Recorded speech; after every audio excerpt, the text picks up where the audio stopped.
Hi నమస్తే friends, చూడండి ఈరోజు స్పెషల్ అయితే పొండగారం రాగి ముద్ద.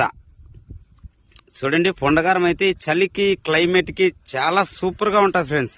కారం కనపడుతుందా? రాగి ముద్ద పొండగారం చూడండి ఏ విధంగా ఉంది. చాలా చాలా బాగుంది ఫ్రెండ్స్. పొండగారం రాగి ముద్ద చూడండి. మీలో ఎంతమంది ఈ కారం చలికాలం బాగా నూరుకొని దీన్ని గొజ్జు కొట్టుకొని తింటారో చెప్పండి, కామెంట్ రూపంలో తెలియచేయండి. ఇదైతే పెద్ద పెద్ద సిటీల్లో ఉండే వాళ్ళైతే దీన్ని తినలేరు, కారం ఎక్కువ ఉంటుంది. ఓన్లీ పల్లెటూరులో ఉండే వాళ్ళు మాత్రమే ఎక్కువ శాతం అయితే దీన్ని చేసుకొని చట్నీలు చాలా సూపర్గా తింటారు. చూడండి ఫ్రెండ్స్, పొండకారం రాగి ముద్ద.